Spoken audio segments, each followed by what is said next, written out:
Bueno, pues vamos a continuar acá con nuestro urólogo de cabecera, el doctor Andrés Hernández Porras, en un tema que, pues bueno, ya habíamos adelantado desde la semana pasada que hoy iniciaríamos contestando rápido algunas preguntas que quedaron pendientes por la falta de tiempo. Hablábamos sobre la disfunción eréctil la vez pasada, qué medicamentos ayudaban a lograr una y sostenerla una vez lograda, que son cosas diferentes propiamente dicho, pero las preguntas del público versaban en torno a qué alternativas naturistas hay. Ya saben ustedes que finalmente siempre uno procura buscar alternativas naturistas en aras de meterse lo menor posible de químicos al organismo. Así es que el doctor viene con algunas respuestas. Doc, ¿cómo estás? Bienvenido. Gracias por estar aquí con nosotros. Gracias. ¿Así hay entonces alternativas naturales que funcionen? Bueno, sí hay, a través de los años ha habido múltiples hierbas, múltiples plantas que se han utilizado y pocas realmente tienen algún estudio como debe de ser. Hay algunas que sí, por ejemplo, el ginseng, que tanto se ha hablado, que tiene que ver con cuestiones afrodisíacas y de erección. Se ha visto que hay un tipo de ginseng que es el coreano, un ginseng rojo también le llaman, que sí tiene algo de efecto sobre la erección y sobre el deseo sexual. Pero sí hay muchísimos otros medicamentos que se ha visto, por ejemplo, hay combinaciones de hierbas en donde se ha descubierto que tienen algo de medicamentos ya conocidos para la erección, o sea, a las hierbas le ponen aparte ya sildenafil, digamos, o tadalafil, que son medicamentos ya comprobadamente efectivos. Entonces al paciente le hace efecto. Entonces el paciente sigue comprando ese medicamento. Y lo delicado que yo vería aquí es de que si el paciente toma alguna otra medicina que interactúe o que choque con ese medicamento, bueno, no lo va a saber. No lo va a saber y puede tener algún efecto secundario. Supe de un caso como estos, ahora que lo mencionas, Doc, en España, ¿no? Sobre un té herbal que tiene un nombre así medio sensual y que pues, obviamente prometía ese tipo de resultados, pero al final de cuentas en los estudios se encontró justamente lo que acabas de decir, un componente químico que es precisamente medicamento para esa finalidad y pues obviamente fue suspendido del mercado porque no se puede vender como naturista. Sí, así es. O sea, aquí la situación es, los medicamentos forman parte de un grupo de medicamentos que se llaman inhibidores de una fosfodiesterasa 5. Eso es el nombre médico.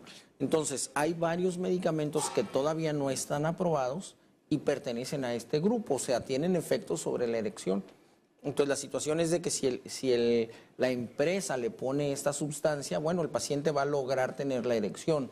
Pero también son productos que no han sido probados, entonces sí pueden tener un efecto secundario y más tomando en cuenta, para que se logre la erección tiene que haber se tienen que abrir las arterias, va a haber una vasodilatación, eso permite que llegue más sangre al pene y va a haber una erección, pero esa vasodilatación, ese abrir de las arterias puede afectar el resto del cuerpo y si se abren las arterias en el resto del cuerpo puede haber problemas tan severos como algún colapso o se le baja la presión al paciente de manera repentina.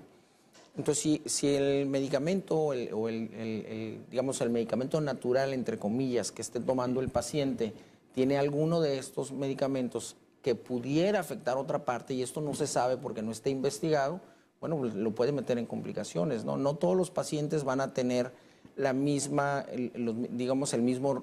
tienen el mismo riesgo, pero no tienen la misma posibilidad de desarrollarlo, dependerá de cada paciente. Entonces, a algún paciente le pasa, pero a lo mejor a 10 o a 20 no le pasa. Entonces, en ocasiones es un poquito difícil tratar de pescar qué paciente fue el que tuvo alguna complicación de estos medicamentos. Entonces, digamos que en resumen, pues sí habría que tener cuidado al tomar estos medicamentos, entre comillas, naturales, ¿no? Hay algunos otros aminoácidos, se llaman, que son como partes que componen una proteína que sí se venden en las tiendas de productos como para hacer pesas y esas cuestiones musculares, pero también vienen esos productos, esos aminoácidos vienen en el ajo, en la sandía, en la cebolla, entonces se ha visto que sí pudieran tener algo de efecto, que actúan a través de un aminoácido que se llama arginina, y esa arginina, bueno, tiene a fin de cuentas un efecto o pudiera tener un efecto sobre la erección. Entonces esos productos naturales sí se ha visto que pudiera tener efecto, bueno, pero si se consume mejor más, no sé, sandía, ajo en la comida o cebolla, Claro. bueno, pues le irá mejor al paciente, ¿no? Entonces podremos entender o suponer que pues en esta búsqueda de alternativas naturistas, primero pensásemos en productos individuales como el ginseng que mencionabas, en lugar de compuestos, capsulitas que prometen y dicen ser naturistas, pero que tienen varias cosas. ya no sabemos, ahí se puede perder el producto químico. Sí, o sea, si nosotros nos ponemos a ver literatura médica, nosotros buscamos productos herbolarios o productos naturales que afectan la erección, nosotros vamos a encontrar cientos de esos productos naturales. Y en esos cientos pueden estar, digamos, en una cápsula pudieran estar estos compuestos, pero también están estos otros compuestos que te comento, ¿no? Entonces, y a fin de cuentas eso hacer que logre el paciente tener una erección y seguir consumiendo el producto, pero sí se está sometiendo a ese riesgo. Pero de que hay medicamentos o hay hierbas que pudieran afectar la erección o pudieran mejorar la erección, la hay. A fin de cuentas son compuestos químicos y mucha gente también erróneamente dice, bueno, es natural, no me hace daño. Pero lo natural no sabemos cuánta dosis, cuántos miligramos está tomando. Hay veces dicen, pues échale un puñito de tal cosa y haz un té. Pues en ese puñito, ¿cuántos miligramos tiene? Pues, o sea, ahí es en donde viene la controversia si lo natural realmente es inocuo o no, ¿no? Entonces, pues es un riesgo definitivamente. Y vaya que debe ser controversial, ¿no? Porque, pues a final de cuentas, no por el hecho de ser naturista, no quiere decir que no tenga una acción en el organismo, el mismo compuesto químico que tiene, ¿no? Como la aspirina, que lo hemos visto, pues es extraído de una corteza de un árbol y a final de cuentas, si se pasa uno de esas cantidades, tiene un efecto. Las plantas, muchas plantas son terriblemente venenosas y otras tóxicas, y son naturistas, ¿no? Sí, no, hay un medicamento que es para el corazón, el que se llama Digital, y ese viene de una planta, y es un medicamento que se usa en microdosis para que el corazón lata más fuerte, pero si se pasa de esas dosis, el paciente puede terminar infartado. Entonces, si el paciente se equivoca, digamos, anda en el campo y se toma una hoja de eso, pues se va a infartar probablemente. No sé exactamente cuántas hojas se deba de comer, pero a lo que voy es son medicamentos, son plantas que no son inocuas. La penicilina viene de un hongo y puede matar a mucha gente que sea alérgica a la penicilina y salvar a otras, ¿no?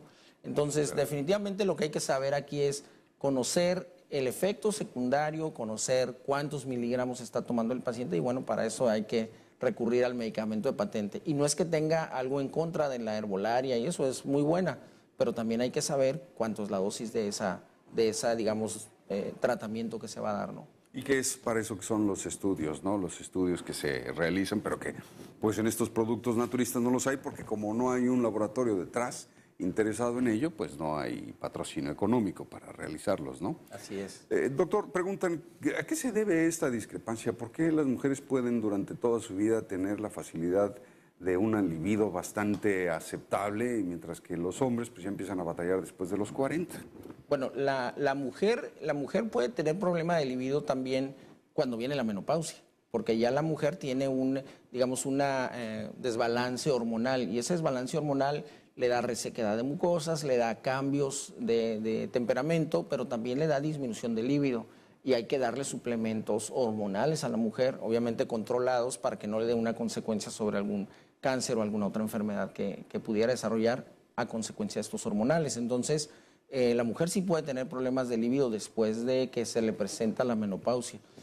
El hombre, a diferencia, es de que no sabemos cuándo tiene la andropausia, porque no hay una regla o una menstruación que, digamos, nos marque el final del periodo en donde produce suficientes hormonas. Pero el hombre, bueno, ya alguna vez lo hemos comentado, tiene ciertos cambios, pérdida de concentración, de repente pérdida de memoria. No quiero olvidar ninguno, porque si no van a diagnosticar, pero sí. Cambios en el cuerpo. Por ejemplo, el paciente probablemente haga mucho ejercicio o hacía mucho ejercicio y tenía un resultado. Ahora hace el mismo ejercicio y no obtiene el resultado, no baja de peso, la obesidad es más central, o sea, están más panzones, o ya hay más desarrollo de grasa, en lo que llamamos intraabdominal, ¿no? Entonces, ya esos cambios se dan. Los pechos también, los pectorales se caen, o las mamas se caen. Igual el desarrollo muscular cuesta mucho más trabajo. Entonces, esos son cambios. Y bueno, obviamente la libido y la erección cambia también. Entonces, esos son cambios que se dan en la andropausia y son cambios un poquito más indirectos, porque si hacemos un examen de sangre también no hay una curva que nos diga después de 3 no es y antes de 3 sí es. Tenemos que conjuntar un resultado de laboratorio con los datos clínicos del paciente y haber descartado otras posibilidades, porque un problema de tiroides que funciona lento, un hipotiroidismo, les puede dar muchos datos muy similares a andropausia. problemas de otra hormona que se llama prolactina que se produce en el cerebro. Si la prolactina está alta, puede ser producida esa digamos, elevación por un tumor en el cerebro. Entonces, si el paciente tiene disminución en la libido y si tiene esos cambios hormonales, bueno, pues hay que buscar que la prolactina no esté alterada y descartar otra cosa.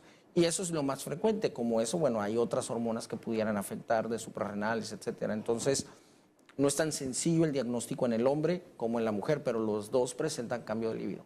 Y esto es interesante porque, bueno, yo me imagino que la pregunta del público era en torno a que finalmente, pues el hombre sí tiene un claro indicio de que algo está sucediendo ya en su cuerpo cuando batalla más para tener una erección a pesar de sentirse estimulado sexualmente, ¿no? Sí, así es. O conservarla una vez teniéndola. Claro, aquí ya la situación es muy, digo, obviamente el marcador es la falta de erección, ¿no? Y en la mujer, bueno, a fin de cuentas puede sustituir un poquito el cambio hormonal con algún lubricante, entonces ya resuelve esa parte, entonces es un poquito más, entre comillas, sintomático, ¿no? Porque lo de la libido, pues no la va a recuperar si no hay esa, digamos, sustitución hormonal, ¿no?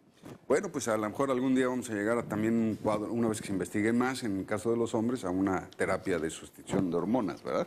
Así Me imagino, es más necesario. A ver qué es lo que sucede por ese lado. De la prolactina hablaba, doctor, alguien nos pregunta, ¿esta hormona estimula la producción de leche en las mujeres embarazadas? Entonces, ¿no se produce únicamente nada más cuando hay un embarazo presente? No, cuando hay un tumor, se llama adenohipófisis, en la glándula que está en el cerebro, se puede producir más prolactina, incluso el hombre puede llegar a producir leche. Entonces hay un crecimiento de los pechos, puede haber producción de leche, y eso, bueno, son datos muy evidentes de que la prolactina puede estar mal. Pero cuando está empezando a elevarse, cuando el tumor está empezando a producir esa hormona, muchas veces se manifiesta como un problema de disminución de líbido simplemente, ¿no? El paciente tiene disminución de líbido a lo mejor a los 20, 30 años de edad, un paciente que no lo pudiéramos explicar por el lado de la testosterona, y bueno, entra aquí la investigación de nosotros, ¿no? Digo, así como en los hombres también se dan casos de cáncer de mama, ¿no? Es un porcentaje muy bajo, ¿no? Creo que 1 o 2%. Entonces, tenemos esta producción de hormona. En el caso de las mujeres, cuando hay esta producción de hormonas sin un embarazo presente, ¿puede ser por lo mismo? Así es. Cerebral? Así es. ¿Esas son las únicas razones? Bueno, en la mujer debe de haber algunas otras razones, honestamente no es mi campo. Claro, pero la primera que debes de descartar es un tumor hipofisiario, porque de inicio esos tumores se controlan con medicamento, no es necesario operar a los pacientes. Entonces, toma el medicamento y se controla muy bien. Fantástico. Doc, pues bueno, ya se nos acabó otra vez el tiempo, pero quedaron respondidas todas las preguntas. A final de cuentas, pues las alternativas hay. Pero miren, mi recomendación personal sería, como quiera que sea, si usted opta por un camino o por el otro, por el camino de la farmacopea, los medicamentos alópatas, pues, o prefiere usted hacerlo por los naturistas, de todos modos consúltelo con su médico. No quiere ahorrarse esa consulta que, mire, le puede salir más cara. Va usted a recibir una buena asesoría, sobre todo cuando consulta médicos de mente abierta que no están peleados con los medicamentos naturistas. Doc, ¿nos das tus números de contacto, por favor? Claro, sí, es el 634-1138 aquí en Tijuana y la página urologo.com.mx. Doctor Andrés Hernández Porras, urólogo aquí como cada mañana. Te esperamos la próxima semana, Doc. Muchísimas Claro, sí, gracias. muy amable. Hacemos la pausa, nos acompaña, regresamos inmediatamente con más contenido.